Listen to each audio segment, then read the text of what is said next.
আসসালামু আলাইকুম। ওয়ালাইকুম আসসালাম।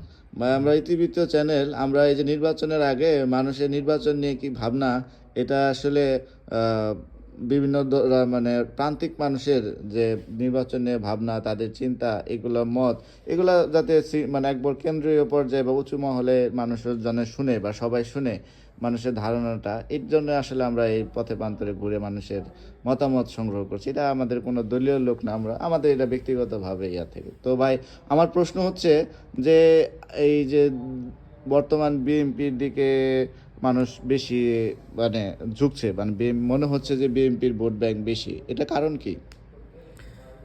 এটার কারণ আমরা তো বিগত এক বছর ডক্টর ইউনূস সরকারের আমলটা দেখলাম, এক বছর শাসন আমল দেখলাম।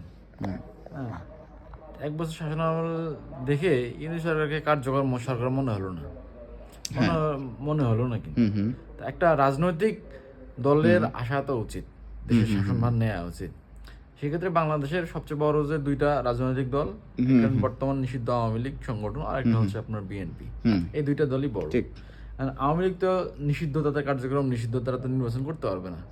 এবং তাদের আশ্রয়ে যারা ছিল এর আগে, বাংলাদেশের জনগণ মানে আওয়ামী লীগের সমর্থক যারা ছিল, তারা এখন ভোট দিবে কাকে? এখানে একটা প্রশ্ন, তারা ভোটটা কাকে দিবে?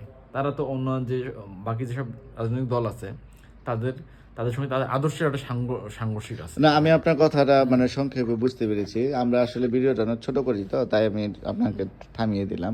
মানে তার মানে আপনি বলতে যাচ্ছেন যে বিএনপির যে ভোট, এটা আওয়ামী লীগের ভোটগুলোর সাথে বিএনপির ভোটগুলো যোগ হবে, কারণ আওয়ামী লীগের আদর্শের সাথে বিএনপির আদর্শ সাংঘর্ষিক না, যেটা জামাতের আদর্শের সাথে আওয়ামী লীগের আদর্শ সাংঘর্ষিক। যে কারণে যারা আওয়ামী লীগ সাপোর্ট করে তারা কখনো জামাতকে ভোট না দেওয়ার সম্ভাবনাটাই বেশি। আর সেক্ষেত্রে বিএনপির এখানে একটা সুযোগ আছে। তো এটাই তো না, তাই না ভাই? হ্যাঁ হ্যাঁ, ধন্যবাদ আপনাকে।